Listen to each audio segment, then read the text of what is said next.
Pronto. Então agora nós vamos para a segunda parte dessa aula. Se vocês tiverem qualquer dúvida, por favor, entrem em contato comigo e vamos conversar sobre o assunto, certo?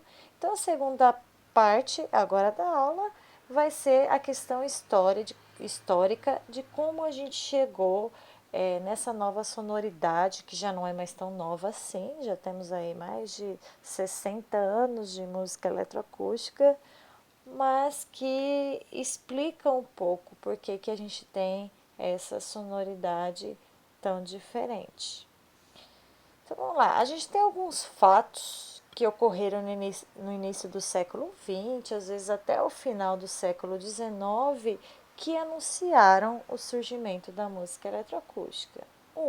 A revolução técnica que deu ao homem um novo ambiente.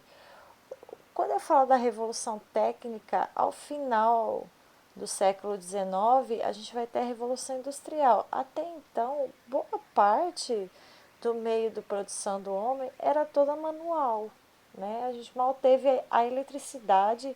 Hoje em dia a gente tem toda essa tecnologia, mas a gente não se dá conta de que antes disso o homem vivia em tudo num ambiente onde tudo era feito com as mãos, mas lógico, as técnicas foram evoluindo, a técnica da roda, a técnica, e consequentemente a eletricidade, a industrialização e então a tecnologia, principalmente dos meios eletrônicos e posteriormente dos meios digitais. Isso deu ao homem todo um novo ambiente, né, de vida mesmo, que interferiu totalmente na proposta artística de várias áreas do conhecimento. Então, não vai ser restrita à música que a gente vai ter a tecnologia quando meio criador, mas isso alguma hora, inevitavelmente, ia ser trazido para dentro da música e foi o que ocorreu com a música eletroacústica. O outro fato importante que está dentro desse primeiro, se a gente parar para observar, é o surgimento do cinema e do rádio, que trouxe a fixação do material artístico para um meio. Né? Até então, se você quisesse ouvir uma música, você tinha que ir para um concerto. Se você quisesse assistir um teatro, você tinha que ir para um teatro. E tanto o cinema quanto o rádio trouxeram essa possibilidade de você fixar e ouvir repetidamente uma obra musical. Ou ainda você conhecer obras que você não conheceria, porque ou seriam de um meio popular, de uma transmissão oral que você estaria inserido naquele contexto, ou seria dentro de uma sala de concerto que nem todos poderiam ir e que não é uma coisa que ocorria a todo momento. Né? Ou você teria que saber tocar um piano, tocar um instrumento para poder ter acesso a uma obra de arte. Quando você fixa, você abre as possibilidades de recepção e abre muito mais ainda para as possibilidades de criação da música. O terceiro, a própria evolução musical, né, que proporcionou uma certa crise na qual a música eletroacústica parecia ser uma alternativa. Eu não sei quantos de vocês já passaram pelo estudo, né, da parte histórica, da história da música contemporânea, mas a gente vai ver que no começo do século a música ela tomou vários rumos que se rompeu, se desvencilhou do tonalismo, né? Principalmente nos anos de 1910 até 1930, por causa das guerras, por causa da revolução tecnológica, por causa da questão do rádio, do cinema. Né? A música instrumental também sofreu rupturas grandes no seu fazer. E aí, depois dessas rupturas, dessas experimentações que a gente teve duas grandes posturas. Uma é negar totalmente o passado, que é onde a gente vai ver o caso dos cerealistas, né?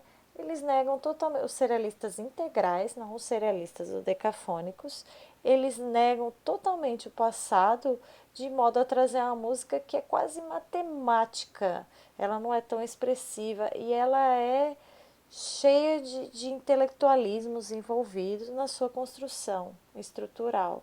E por outro lado, a gente vai ter uma postura de um certo retorno ao passado, só que agora tentando voltar para uma simplicidade, vão ser os neoclássicos, né, que vão dar uma nova roupagem para o tonalismo que também estava muito complexo no romantismo e tudo mais, mas sempre voltados para a questão da altura. Então a crise aqui, quem fala é o Xion, né? Eu acabei não colocando aqui essa referência, mas é o Xion que fala dessa crise.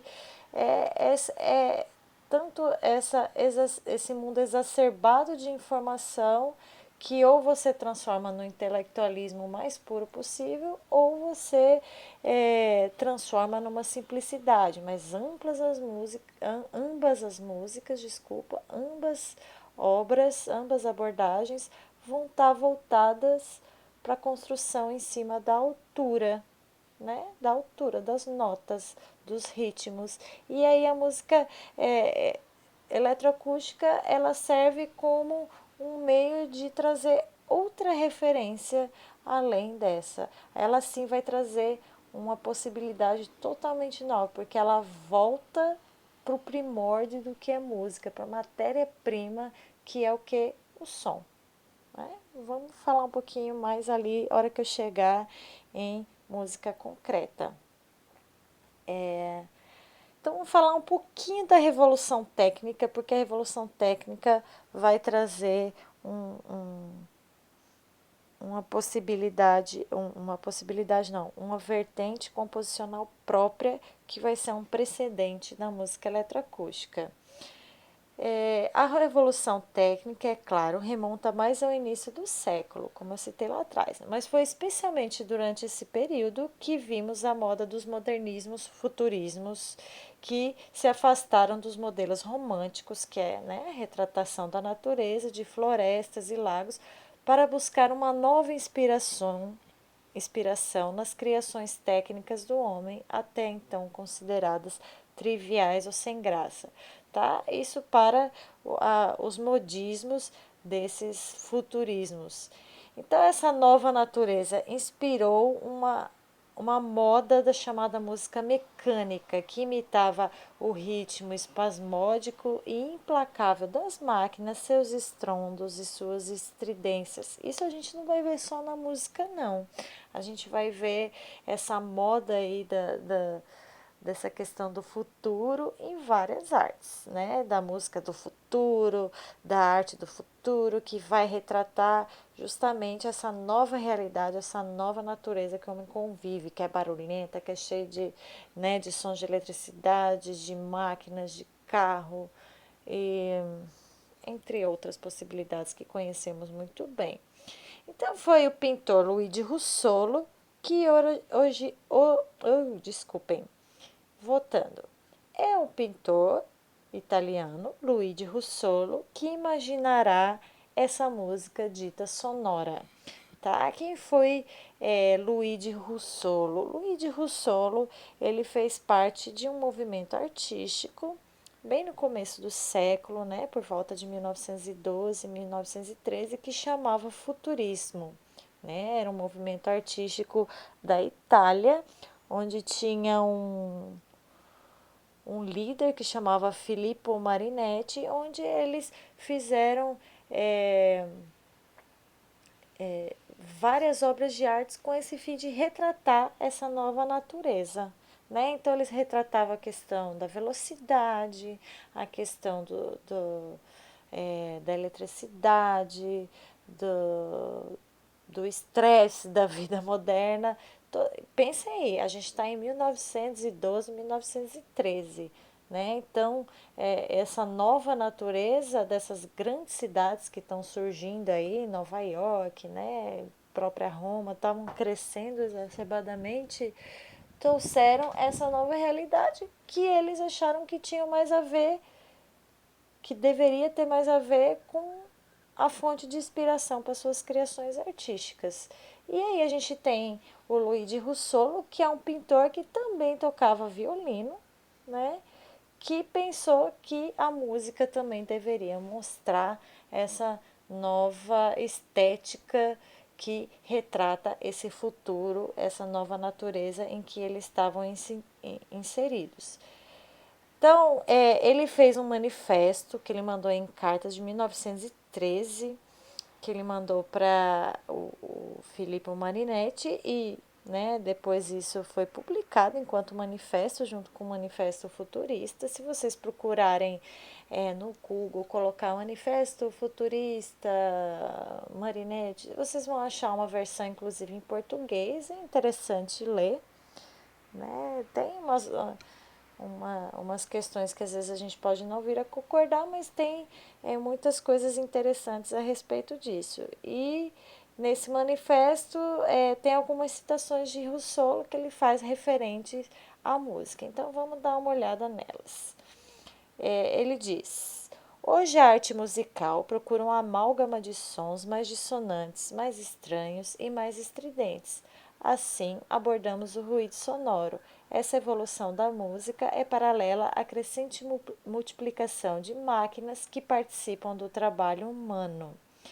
Seguindo ainda a citação, é preciso que se rompa com esse círculo restrito de sons puros, os sons musicais, e que se conquiste a variedade infinita dos sons ruídos.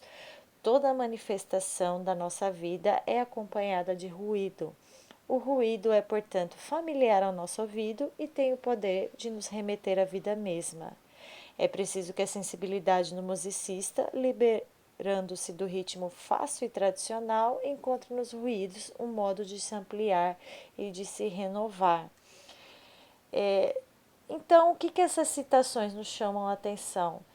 Que o Rousseau trouxe para a música a possibilidade de usar o ruído como um elemento composicional, a atenção para aquilo que não é mais a nota ou o ritmo. Né? A gente vai ver que Varese já buscou isso com a liberação do som, mas aqui ele quis retratar o ruído das cidades, né? Aquilo que é considerado incômodo. Né? Então, o ponto-chave, a contribuição para de Rousseau foi isso. Ele mostrou que o ruído retratava aquela sociedade, então ele devia ser pensado como elemento básico de uma construção musical e ele passa a ser visto como um som musical. Né? Ele passa a ter um potencial de sonoridade importante. E aí, qual que foi a estratégia dele? Ele criou uma geringonça que chamava Intonarumori, está escrito aqui no cantinho, que significa mais ou menos a máquina de gerar ruído. É uma máquina elétrica à base, né, de manivelas para executar elas, e cada uma delas, cada módulo desse, executava uma sonoridade que às vezes fazia alusão a uma máquina de uma indústria, a um carro, a um avião, a uma explosão, né? E serviam como se fosse um instrumento. E cada instrumento desse era tocado juntamente com outros e a gente tinha uma grande orquestra de ruídos, né? Ele fez várias versões do Intonaro Mori, né? Em alguns museus da Europa tem, né? Algumas peças ainda para a gente observar e elas tinham uma sonoridade totalmente ruidosa, só para vocês verem.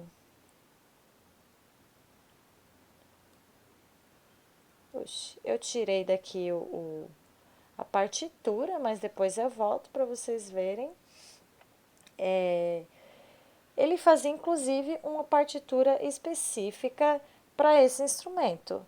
E aí a gente já tem uma sonoridade toda baseada em ruídos, né? Ela tinha um tempo mais ou menos de duração, ela tinha uma forma e ele tem aí uma coleção de músicas que ele fez em cima do Intonaro Mori dentro dessa proposta do movimento futurista. Esse aqui tocando junto com ele é o Filippo Marinetti e aqui é o próprio Russolo, que influenciou aí uma gama de possibilidades composicionais e, consequentemente, da música eletroacústica.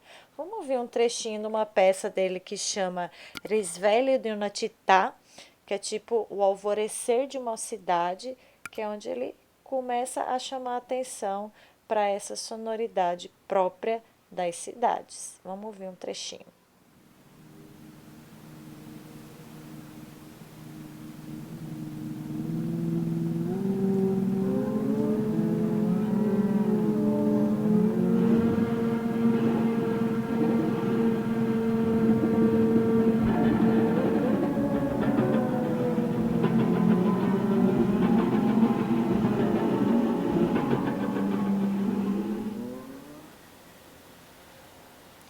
Eu vou pedir depois que vocês coloquem lá no Google, pesquisem e entonar o Moro em Music, que vocês vão achar alguma coisa. Provavelmente essa música, depois eu escrevo o nome delas, vocês podem procurar, tá? Para vocês ouvirem com uma qualidade melhor. O que eu quero abrir um parênteses aqui, pensa que essa música foi feita em 1913 aproximadamente. Se Stravinsky já gerou um certo escândalo, aqui também a gente teve muita rejeição e ao mesmo tempo muito aplauso, né? Porque já era uma quebra grande e já era uma atenção a uma música voltada para o som mais do que para as notas. Pronto. Não sei porque antes não estava aparecendo essa partitura, mas aqui tem a partitura, primeira página, justamente dessa peça que eu mostrei para vocês, o Risveglio di una città, para Intonare Umori, desculpa, de Luigi Russolo. Então aqui estão os nomes dos instrumentos que ele fez e a execução que já não é mais baseada, né, em rítmica, em durações específicas e nem em notas, né? Ele tem regiões de alturas, até porque os instrumentos tinham alguma limitação também, né? Pensa que eles foram feitos à mão e a gente estava numa tecnologia de 1912, 1913, né? Mas você vê que a gente já tem uma notação mais gráfica. Ele quer que sobe em degraus, ele quer que sobe gradualmente, como se fosse num glissando, mais ou menos na região dessa nota, até chegar na região dessa nota. Note que a gente tem claves e tudo mais, tem um certo compasso para acompanhar essa duração do tempo, mas é sempre contínuo, né? E aqui ele tem mais uma grafia do que um simbolismo, igual a gente tem numa composição tradicional. Então vamos seguir a nossa história, né? O surgimento do rádio e do cinema, vale a pena reforçar, né? O que tem de característico, porque a gente tem agora a possibilidade de fixação e manipulação do material musical, como eu já citei, já adiantei lá atrás. Né? Então, vale lembrar que foi no estúdio de rádio que um profissional de rádio, Pierre Schaeffer, procurando efeitos sonoros capazes de ilustrar programas, descobriu que esses efeitos sonoros poderiam ir além da sua função ilustrativa e começar a falar por conta própria. Schaeffer já havia destacado há muito tempo na arte do rádio, através dos seus programas e escritos, possibilidades de ação no som e no conteúdo transmitido pelo som que a música eletroacústica não deixaria de recuperar musicalmente. Por que, que eu pus essa citação? Primeiro, Pierre Schaeffer, a gente vai ver que é o principal nome que veio trazer à luz essa música eletroacústica. Ele trabalhava na rádio de difusão francesa em Paris e aqui diz que com essa arte da rádio, né, essa questão dos efeitos sonoros que eles usavam às vezes em novelas, né, nenhum de nós, acredito, vivenciou essas novelas de rádio, mas tinha isso, né, colocar reverberação e tal. Ele viu que essas sonoridades tinham tantos detalhes, tantas possibilidades novas que elas podiam, né, ter vida própria numa obra e não só servir de efeito para um outro contexto que não o musical, né? Já vou falar isso mais para frente. A próxima citação. Schaeffer já havia destacado há muito tempo na arte da rádio através de seus programas e escritos, possibilidades de ação no som e no conteúdo transmitido pelo som, que a música eletroacústica não deixaria de recuperar musicalmente.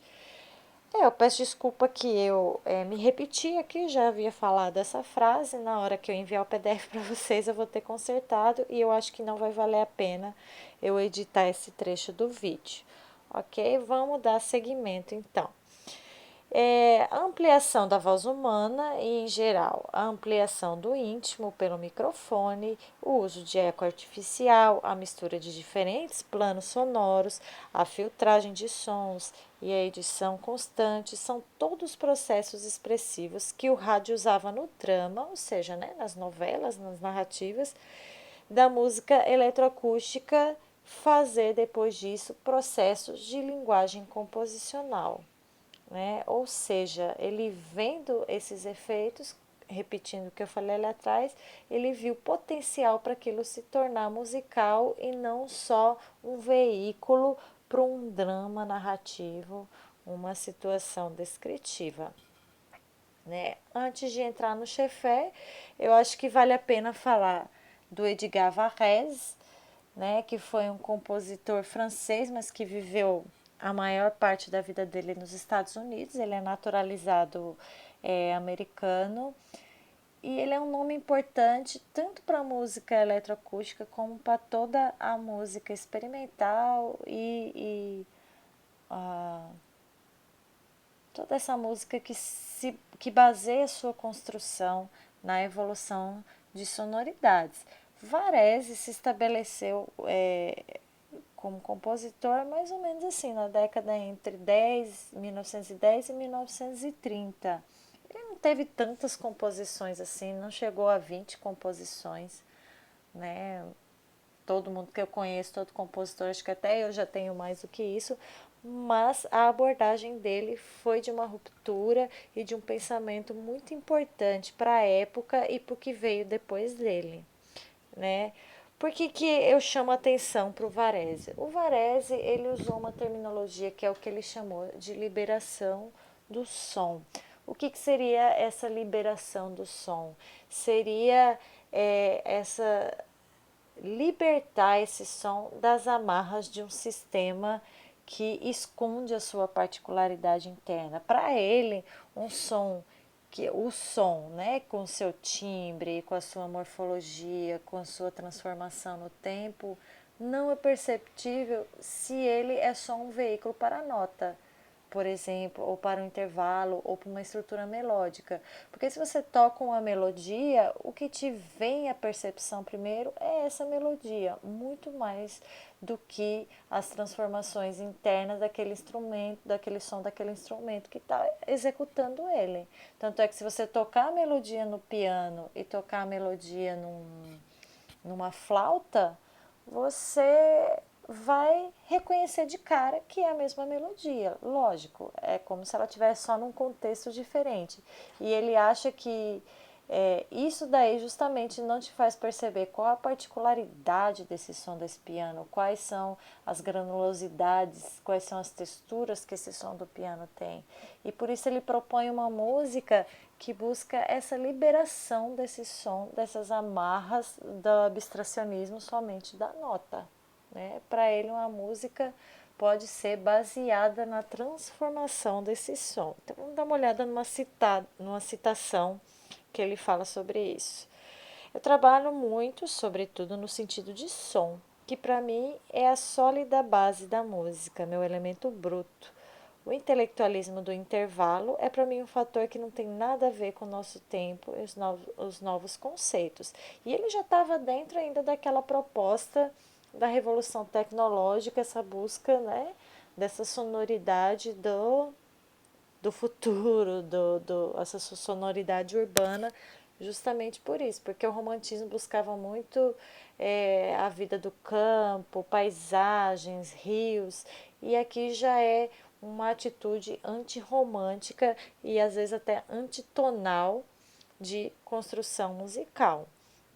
Né? Então, com isso, ele transfere para a matéria o status de material que compõe o conteúdo. O que significa isso? Quem é a matéria da música, né? A matéria, o bruto, é o som.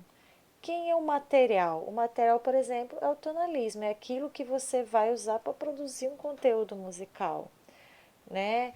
É, é igual eu falar, quem que é a matéria básica da pintura? São as cores. Quem que é o material? Né? São as perspectivas, as formas, as histórias, as referências. Né? Então, quando ele transfere da matéria o som, o status de material, é que ele fala que o som em si já é um material, ele já tem um sistema interno de transformação, de organização, né? Você passa a prestar atenção mais nesse individual do que atrelar ele ao intelectualismo da nota, porque quando ele fala intelectualismo é uma abstração, a nota é uma abstração, ela não é uma coisa real, ela é uma coisa que foi criada ao longo da construção do sistema tonal, tá? Então é possível, ele queria uma música que se baseasse na valorização dessa matéria-prima que é o som. Então, para ele, um modo de fazer isso seria uma música como uma massa de sons evoluindo no espaço em vez de uma série ordenada de notas. O som bruto vivido como material primeiro da música, longe de ser asservido a um molde formal pré-estabelecido, deve ditar suas próprias formas e seus meios de realizá-la. Então ele gostaria que o som fosse percebido como ele é. Né? Então, por exemplo, eu não teria uma forma musical pré-estabelecida, né? Tipo uma forma sonata, com exposição, exposição, desenvolvimento e reexposição. A forma da música seria a forma que esse som se transformaria no tempo. A gente vai ver um pouquinho sobre isso quando a gente vê que o som é feito de envelopes, ele é feito, né, de uma formação espectral e tudo mais. E isso tudo já define uma forma musical, que para ele, o intelectualismo desse sistema, né, de autoras, às vezes perdia essa riqueza intrínseca que o som bruto possui. Então, a forma musical é a própria expansão e contração do som, que é o que Kandinsky, isso eu falo em outra aula, em outra disciplina, chama de ressonância interior. Com isso, ele busca perdas de referencialidade para esse som. O que seriam essas perdas de referencialidade? Eu justamente não quero prender a minha escuta a uma melodia, a um sistema harmônico. Como que ele faz isso? Ele gera texturas sonoras estáticas que parecem que não evoluem no tempo, e aí você se prende só a ela, como ela se transforma, a saturação do material, ou seja, ele preenche de tantos parâmetros de modo que a gente vê numa situação homogênea, uso de som percussivo, né? E no futuro ele ainda vai conseguir ter acesso à música eletrônica que ele faz para o pavilhão Philips, que chama Poema Eletrônico. Ele já almejava ter acesso a esse controle dessa dimensão interna da sonoridade. Eu não vou colocar nada dele para vocês ouvirem, mas eu sugiro, que eu sempre mostro nas minhas aulas de história, é uma peça que é inteira para percussão, que se transforma sem usar a altura como referência de composicional, uma peça que chama Ionization, ionização. Tá? Procurem que vocês acham ela muito fácil e tem vídeos muito bons no YouTube para assistir. Se não, me pergunte que eu posso ajudar a acharem uma interpretação boa dessa música. Vamos seguir. Então, depois de Varese, a gente vai ter em Paris um movimento da musique concrète, geralmente, né, traduzindo, chama de música concreta, mas essa estética, geralmente os autores se referem a esse termo no francês. A música concreta, vamos dizer, foi o ponto de partida. Falamos, daqui para frente teremos a nossa música eletroacústica. Não chamou assim no começo, mas é onde começou a se estabelecer enquanto abordagem composicional, como, né, um meio de uma solução, possível solução, entre aspas, àquela crise que o Bailey falou e que eu comentei com vocês lá no início dessa aula. Então, que foi essa musique concrète? Ela foi originalmente produzida em estúdios que faziam parte de uma organização de transmissão de rádio, né?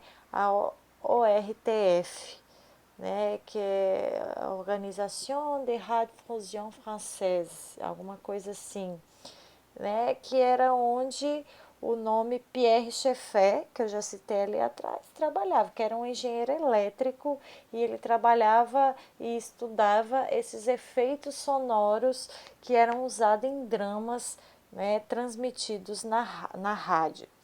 Então, Pierre Schaeffer, que já trabalhava na ORTF, que é a Organização Francesa de Rádio e Televisão, estava investigando se a tecnologia usada para peças de rádio poderiam ser mais desenvolvidas em direção a um objetivo artístico musical. Então, ele viu um potencial nesses efeitos sonoros deles se desprenderem desse drama e serem escutados por sua essência. Ele já conheceu esse trabalho de Varese, essa busca dessa liberação, e ele viu ali com esses efeitos sonoros uma libertação maior ainda dessas sonoridades, porque o ouvinte não via esses efeitos serem executados, eles só captavam por meio do ouvido, e aí eles poderiam perceber melhor essa riqueza, e isso tinha um potencial musical muito grande. Então ele queria libertar do drama esses efeitos e trazer isso para um objetivo artístico musical. Então ele fundou com esses estudos o Groupe de Recherche de Musique Concrète, né, que é o grupo de música concreta, em 1948, que em 1958 se tornou no Groupe de Recherche Musicale, né, que é o grupo de pesquisas musicais, ou, para quem trabalha com música eletroacústica, o famoso GRM, que está na ativa até hoje, né? Em Paris a gente tem o IRCAM e o GRM, que tem posturas composicionais e pesquisas um pouco diferentes, mas ambos são voltados para a produção da música eletroacústica e suas variações. Tá? O IRCAM opera no Centre Pompidou, ao lado, e o GRM no edifício da Rádio France, até hoje. Né? Seguimos. Então, na musique concrète, a gente vai ter o principal nome, Pierre Schaeffer, e ele fez o trabalho junto com Pierre Henry, né? Existem outros hoje em dia, por exemplo, François Bell, Michel Chion, que eu citei, desculpem, no começo dessa aula. Me lembro desses 3 nomes agora, mas a gente tem vários nomes importantes que trabalharam ou que ainda trabalham lá e compõem e produzem muito pesquisa referentes à música eletroacústica. O que acontece? Por que o Schaeffer é o mais importante? O Schaeffer, a partir desses estudos, ele fez uma série de experimentos de transformação do som.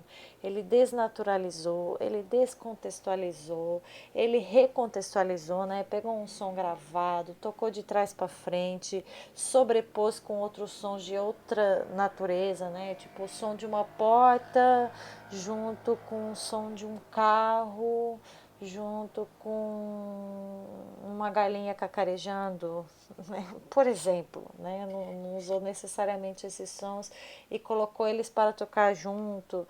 Ele transformou esses sons, tocava de trás para frente, ele tocava eles de maneira muito lenta, esticando no tempo, fazendo que ele se desfile. Ele fez uma série de estudos, além, né, da amplificação, da reverberação, dos delays, uma série de estudos em cima desses efeitos e dessas manipulações sonoras para poder ver que particularidades esses sons têm e como a gente pode ouvir isso e receber isso enquanto objeto artístico. E para isso ele fez todo um tratado, né, a gente fala que é uma bíblia para o iniciante na música eletroacústica, mas né, a gente já tem desenvolvimentos depois disso, que chama o livro Os Tratados dos Objetos Musicais, né? Onde ele relata todas essas suas experiências e fala de uma nova música que se volta para a escuta da interioridade dos sons, né? Então, o que ele propunha? Como ele tinha a possibilidade de gravar sons, né, de fixar eles em um meio e ainda transformá-los, ele propunha uma música onde você transfigurava ou desnaturalizava essa fonte sonora, de modo que você esquecia o que causou esse som, né? Por exemplo, eu bato no piano, pam, né? Toco. Eu dou sempre esse exemplo e posso depois mostrar a gravação para vocês. Se eu toco um som de piano, ele tem, né, um ataque forte e ele se esmaece gradualmente. Se eu colocar ele para tocar de trás para frente, ele vai começar pelo esmaecimento e vai crescer em direção ao ataque, né? O que era pam, vai ficar né? Desculpem a minha onomatopeia, mas seria mais ou menos isso. Você acaba se esquecendo que é um som do piano e observa ele mais como um gesto sonoro, né? E com isso, as especificidades daquele som continuam lá, só que ele está mascarado de modo que eu esqueço quem o causou, né? Eu não atrelo ele a um som do piano, eu enxergo ele um som que tem essas características específicas, né? Então, isso seria a desnaturalização ou a transfiguração desse som, você manipular ele, né? Uma manipulação é isso, você tocar o som de trás para frente. Como que eles faziam isso? Eles pegavam a fita magnética e cortavam e colavam ela ao contrário para ser tocado. Hoje em dia a gente faz isso digitalmente, né? A gente tem os reverses, essas situações. E aí, com isso, ele trazia uma escuta mais integral, né, em busca daquela estética que o Varese lá atrás já almejava, só que o Varese fazia isso em meios instrumentais. Ele trouxe isso para o universo da música gravada. A música gravada para ele trouxe essa possibilidade de desfigurar sons já reais. Então, nisso, Chefé sugeriu a criação de peças que use os sons do mundo real. Alguns desses sons tornaram-se abstratos através dessas formas de manipulação. Por exemplo, essa que eu descrevi para vocês, tocar de trás para frente, né? Não era só essa forma, tinham várias, né? E aí, justamente você perceberia por meio dessas transfigurações, dessa desnaturalização, você percebia como era a natureza desse som, como ele funcionava por dentro dele, porque você esquecia o que o gerou, qual que é o princípio dele e passava a perceber como ele é, mas em vez de o que ele é, você percebe como ele é, né? Como você percebe como que ele se comporta no tempo, ele varia em altura, ele varia em intensidade, ele varia em textura, o timbre dele, o que tem de característico, ele é mais granular, ele é mais chapado, ele é mais gordo, ele é mais magro, né? Tudo isso ele propôs por meio desse trabalho de transfiguração. E ele sugeriu fazer isso e fazer uma música que exaltasse essas particularidades intrínsecas desse som. Então, toda a manipulação dessa música deveria se calcar unicamente sobre a matéria do som, de sons sempre gravados do mundo real, porque para ele o mundo real já tinha essa riqueza de possibilidades, eu não precisava fazer nada do zero. Então, a evolução das formas como formas sonatas, formas tradicionais, não fariam parte da organização musical, porque esses sons da vida real já têm as suas formas próprias, né? Então essa seria uma abordagem concreta de fazer a música, porque você pega os seus elementos concretos e não faz referência a nada além deles, né? Tipo, eu não faço referência a uma nota, eu não faço referência a uma melodia, eu faço referência a como ele é, né? Então eu até tiro a referência do que gerou ele para eu ver como ele é. E isso é uma abordagem muito concreta do fazer musical, né? Por isso surgiu esse termo concreto da música. Aí ele inventa uma inventa não. Ele se apropria de uma terminologia que na realidade é um termo pitagórico que ele chama de acusmática. O que era a acusmática para Pitágoras? Os acusmatas conta a história, isso a gente vai ter em vários livros, né, de música eletroacústica. Eles eram os discípulos, perdão, de Pitágoras, que ouviam seus ensinamentos atrás de uma cortina. Então, o Pitágoras ele não aparecia para os acusmatas, eles só ouviam os seus ensinamentos atrás de uma cortina. Então, o que significa isso? Eles não prestariam atenção no mestre que emite o conteúdo, mas sim no conteúdo em si, no conteúdo nele mesmo. Então ele propõe uma música que tem uma escuta acusmática. O que seria essa escuta acusmática? É onde você não tem uma referência visual. Você tem só a caixa de som, que não vai fazer sentido nenhum, assim, no que provocar o som. Se você tem uma pancada, a caixa de som não vai estar fazendo uma pancada, ela vai estar ali parada. Então ela faria referência a essa cortina de Pitágoras, né? E você ouve só o conteúdo desse som, só o conteúdo dessa música. Então surgiu essa estética na música acusmática, que é aquela música que você não tem referência visual. Então é a música eletroacústica mais tradicional seria essa música que você não vê nada, você só escuta. Se você vai num concerto de música eletroacústica que tá lá, música acusmática, ou música para suporte fixo, ou tape music, é essa música que você vai lá para escutar, né? Então por que eu vou no concerto? Tem várias razões que eu não vou abrir agora para não me estender e que a gente vai discutir ao longo desse semestre. Mas a experiência de você ouvir num sistema de som espacializado, às vezes não é possível de o reproduzir em casa. Você perde alguns detalhes que o compositor gostaria que você ouvisse dessa obra e dos sons que foram construídos. Tá? Então a música acusmática, ela traz uma experiência auditiva mais profunda por tirar as informações visuais. Então, quando eu falo para vocês, nós vamos fazer uma música acusmática, que é o que eu quero pedir ao final do semestre para vocês, é essa música feita sem referência visual, somente para suporte fixo, e que vocês vão buscar uma atenção para variação desses objetos de som. Ele também inventa a terminologia escuta reduzida, que ele tira esse termo reduzido da fenomenologia de Merleau-Ponty, né, onde eles falam da redução fenomenológica.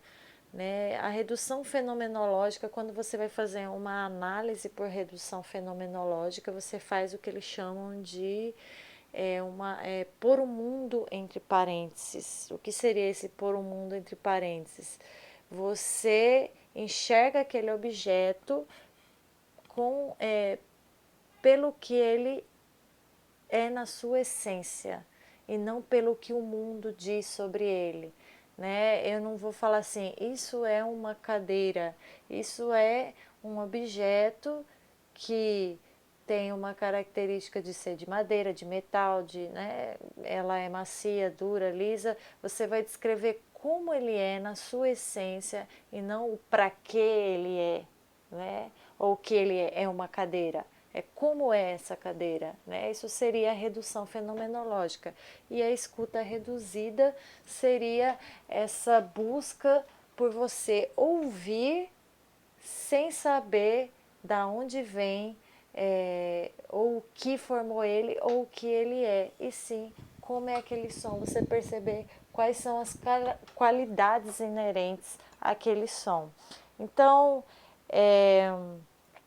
antes de eu ler a citação, a escuta reduzida para ele é um ato intencional, né, de quem realiza, do ouvinte, de você ouvir um som, uma música, primeiro, sem referências visuais e sem referência de causa, né? Você não vai se preocupar com é um som de violino, você vai descrever como é um som, porque o som tocado por esse violino ou tocado por aquele outro violino é diferente, né? Por questões tímbricas, por questões físicas, e se você não atrelar essa função desse som por ser de violino, e sim como é esse som, né? Você consegue perceber a essência dele, as capacidades, as riquezas artísticas que ele pode ter, né? Então ele propõe essa escuta reduzida, que é uma ação ativa que você só torna possível, ela só é possível se você pode ouvir várias e várias vezes, por isso a situação da gravação, né, também. E ouvindo várias vezes, a cada nova escuta você vai percebendo novos detalhes que em uma única escuta você não perceberia. E você vai, esses detalhes são detalhes que vão compor essa característica individual desse som e depois, consequentemente, dessa música. Então ele busca essa autonomia do som, até em referência a Varese, que fala da liberação do som, justamente para ele vir se tornar autônomo. Então ele fala, escutando o objeto sonoro, que é o nome que ele dá para esses sons que vão ser percebidos pela escuta reduzida, né? Esse som que a gente vai usar na música eletroacústica. Ele fala, escutando o objeto sonoro que nos apresenta uma porta que range, podemos perfeitamente desinteressar-nos da porta para interessar-nos apenas ao rangido. Ou seja, o som não vai estar mais ligado a essa porta. Ele vai ser ele por ele mesmo e eu vou perceber como esse rangido se comporta, né? Por meio da escuta reduzida. Tá? Eu proponho que vocês pesquisem sobre esse termo escuta reduzida, música acusmática, objeto sonoro, que são elementos-chave da música eletroacústica como um todo daqui para frente, que são elementos poéticos, estéticos, que vão ser importantes no entendimento da construção dessa música eletroacústica. Eu vou falar um pouquinho mais sobre isso lá na frente, quando for falar de metodologias composicionais, mas vale a pena vocês irem se atualizando e pesquisando sobre isso. Vocês acham muita coisa sobre isso muito fácil, ok? Então, vamos ouvir um trechinho. Esse aí é o Chefé, justamente atuando, né, na ORTF. E eu vou tocar um trechinho de uma música dele. A primeira obra que ele fez de música cosmática, ele fez junto com o Pierre Henry, chama A Sinfonia para um Homem Só, né? Fazendo essa referência ao homem que faz todas essas sonoridades, né? E ele usa vozes e tal. Mas o áudio que eu trouxe é um que chama Etude au son animé, que seria traduzido mais ou menos o estudo para sons animados, para sons vivos, onde ele faz a organização justamente desses sons concretos, transfigurados, desnaturalizados, e a gente vou tocar um trechinho aqui, essa possibilidade sonora.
vou parar aqui.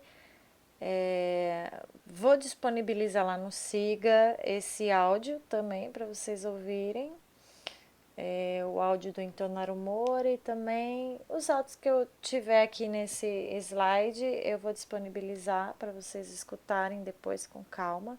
O que eu gostaria que vocês notassem é o aspecto de espacialização já existia nessa época. Esse aqui é essa peça de 1948. E como existem elementos da composição tradicional aí, como, por exemplo, repetição e variação. Se vocês virem, tem o objeto sonoro que aparece logo no começo, aquele agudinho que parece um gato miando, né?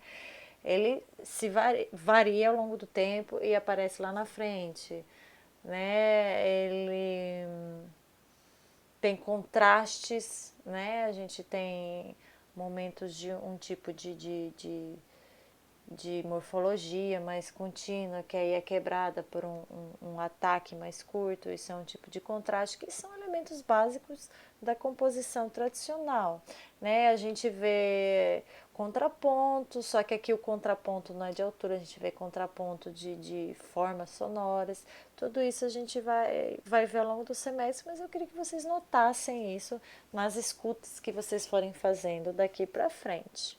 Então vamos dar o segmento. Então, isso foi a música concreta, tá? Que surgiu mais ou menos por volta de 1945, né? Perdurou aí alguns anos.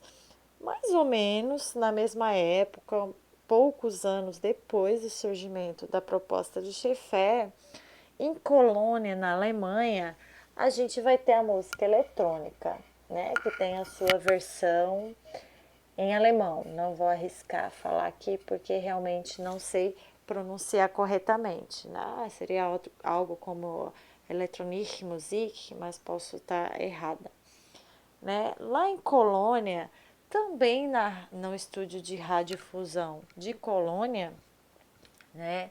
A gente vai ter um grupo de compositores, né? A gente tem o Heimert, a gente tem o Koenig, que eu não coloquei aqui, que eu vou pôr a música para vocês.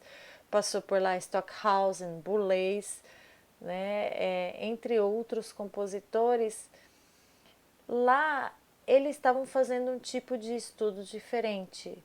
Enquanto Schaeffer ele estudava essas gravações e essas manipulações com essas gravações, lá eles estavam tendo acesso a geradores de sinais, que a gente chama de osciladores, e alguns filtros, algumas situações que você pode gerar um sinal sonoro que não é natural, um sinal sonoro sintético, né? Lá eles tinham essa abordagem, né? E com isso, principalmente o Heinrich escreveu muito sobre isso, ele fala da possibilidade de fazer uma música onde você constrói o seu som do zero, né? A estruturação é tanta que você pode construir desde o elemento mínimo do seu som até a sua forma musical depois, né? Então, muitos desses compositores tinham a base teórica fundamentada no serialismo integral, né? O serialismo integral, para quem não estudou, vai ser uma das tendências composicionais do século XX. Ela é basicamente instrumental, né? Basicamente, não é unicamente, a gente tem aqui dentro da música eletrônica, mas ela existe em cima do controle de todos, controle e permutação de todos os parâmetros. Então, eu vou fazer uma permutação das alturas, eu vou fazer uma permutação das intensidades, das durações e vou controlar isso individualmente, não atrelando a uma melodia, uma rítmica. Cada um desses fatores vão ser elementos individuais próprios que eu vou controlar. E ali, no estúdio de Colônia, muitos desses compositores que estavam fazendo seus estudos ali tinham essa base teórica composicional e aplicaram aos geradores de som. Então, além deles fazerem, por exemplo, uma partitura onde eles faziam uma música serial para instrumento, eles podiam serializar um som puro, eles podiam serializar uma intensidade, uma duração.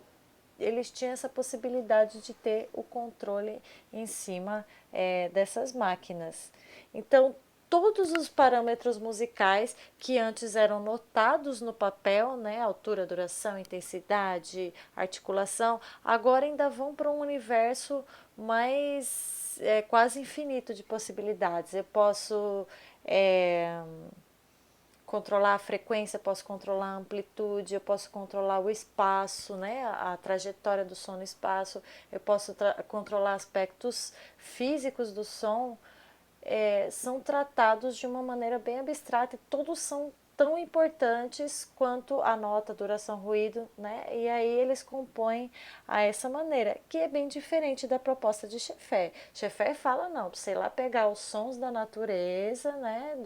Da natureza que eu digo, da vida real, pode ser um som de máquinas e tal, e você trazer eles como ele dar uma transfigurada para a gente não perceber a causa dele, mas perceber o que ele tem por natureza de riqueza. Aqui não, você vai começar tudo do zero fazendo um som sintético, onde não existe na natureza, você vai fazer ele, né, construir como se fosse um programador, né, com seus osciladores, e então você fazendo os seus sons você vai jogar para uma música dentro que pode estar dentro das possibilidades da altura. Então, esses parâmetros podem ser produzidos e fixados em meio eletrônicos. Então, diferente do Schaeffer, aqui eles não usavam gravações, no começo nenhuma. Eram todos sons feitos em cima de sintetizadores, para ser uma ação totalmente humana e não uma coisa que já exista que você traz para a escuta. Você vai construir desde o zero, como se você fizesse um robô. Em vez de você pegar uma foto ou uma gravação de alguém, você vai fazer o seu robô do zero, onde ele vai ter a voz dele, né? O seu robô, entre aspas, é a sua música, né? Você quer ter toda a ação humana nessa construção musical, nesse meio estético. Então ele faz uso de sons gerados em osciladores, filtros, geradores de envoltória, são terminologias que eu vou falar com mais detalhes para vocês depois, tá? E aí a gente vai ter uma estética que vai ter uma sonoridade própria, toda baseada só em som produzido em sintetizador e com a sonoridade da música serial. Vamos ouvir um trechinho.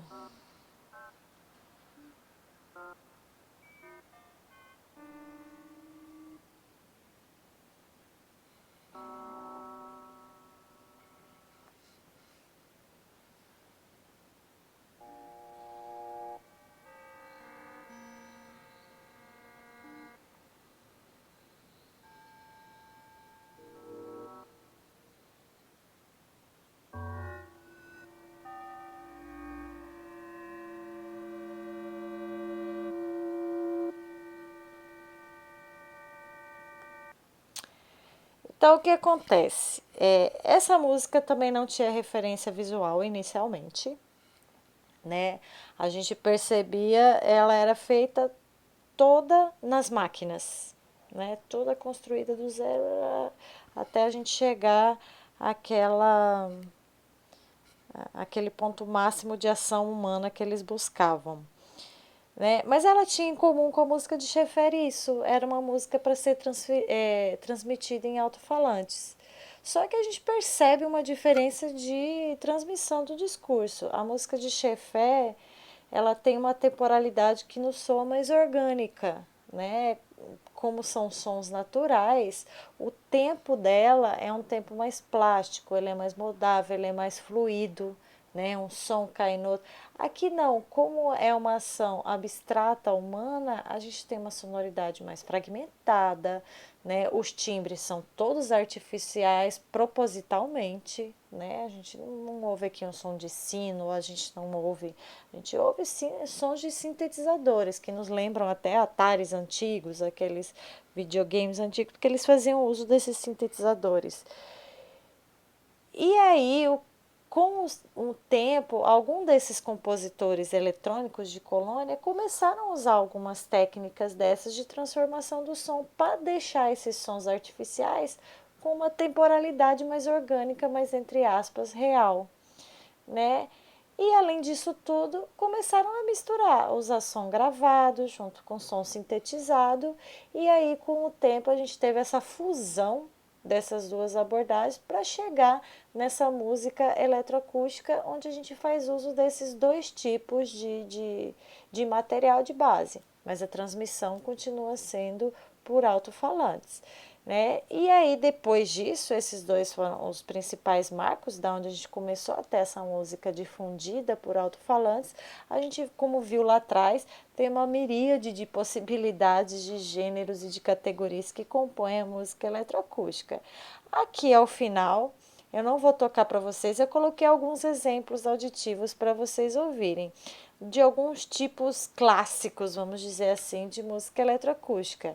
A gente vai ter aquela composição para suporte fixo, ou que alguns lugares vão chamar de acusmática, ou música eletrônica pura, ou música eletroacústica pura, vocês vão ver vários termos, que é essa música tradicional, que ela é feita somente para ser escutada. Ela é feita num suporte fixo, né? Você faz ela em estúdio, às vezes demora muito tempo, vocês vão ver como vai ser trabalhoso, que é isso que vocês vão fazer ao final do semestre, e ela é baseada na experiência auditiva, na transformação do som, na estruturação. E aí eu coloquei aqui dois exemplos um pouco diferentes, né? Uma música é a Espace Escape, do Francis Domont, que é um compositor canadense, e a outra do compositor Ivo Malik, que eu me esqueci a nacionalidade dele, que chama da Hove, né? Que são duas abordagens um pouco diferentes aí, mas é uma música já que mistura os dois tipos de materiais, o sintético e o natural. Então tem aí o link, eu sugiro que vocês escutem sempre com o fone de ouvido, tá? Até para ver dentro daquela proposta que eu coloquei de questionário para vocês, o que vocês vão procurar, o espaço, como que o discurso desenvolve, existe contraste, repetição, essas situações composicionais. Seguindo, existe o caso da música eletroacústica mista, onde o compositor compõe em um suporte fixo, né? Ele cria várias sonoridades no meio eletrônico e ele também cria uma parte para ser tocada por um instrumentista ou vários instrumentos.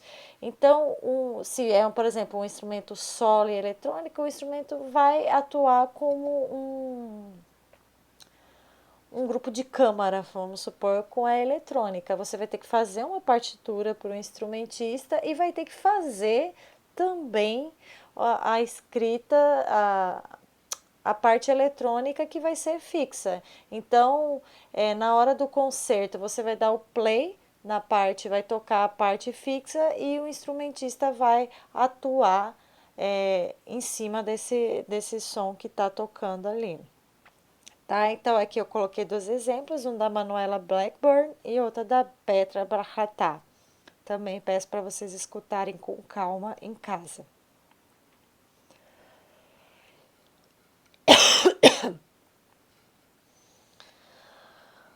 Por último, eu coloquei alguns exemplos de live electronics, né, que é aquela música onde eu vou ter esse processo tanto de síntese como de processamento ocorrendo na hora do concerto, em tempo real.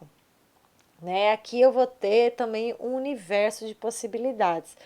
Vão existir instrumentos elétricos feitos para executarem essas coisas em tempo real e vai ter aquela situação onde você vai ter um processamento no seu computador na hora, que não vai ter grandes referências visuais para o público, você vai estar fazendo lá na hora a sua música eletroacústica, ou você vai pôr um instrumento, esse instrumento vai ser captado e você, enquanto o instrumentista está tocando, você, por exemplo, pega uma captação, né, desse instrumento e altera ela em tempo real, por exemplo, põe um delay, põe um eco, né? A gente tem muito isso no mundo popular, né? Quando, por exemplo, usa esses pedais de loop, né? É um processamento em tempo real. Você toca um trecho de uma música, põe o loop, aquilo fica tocando, você toca outra coisa em cima, você processou em tempo real. Você pôs o loop já é um processamento, né? Então isso é um exemplo da Live Electronics. A Live Electronics é quando você tem uma, um processo de mudança de som ou de síntese sonora ao vivo que está acontecendo na hora da performance. Então, ocorre performance e manipulação eletrônica. Coloquei dois exemplos aqui, tá? De músicas mais antigas, um da Kaja Sariarro e outra do Luciano Berio. Peço que, por favor, escutem isso com fone de ouvido, com muita atenção, se possível, mais de uma vez, cada uma dessas músicas. Ao final do slide, desculpa, eu voltei. Ao final do slide, então, a gente tem a bibliografia que eu usei para fazer esses slides, não é a bibliografia do curso todo. E eu sugiro vocês entrarem nesse site aqui, ele é em inglês, francês e italiano, acho que tem essas três línguas.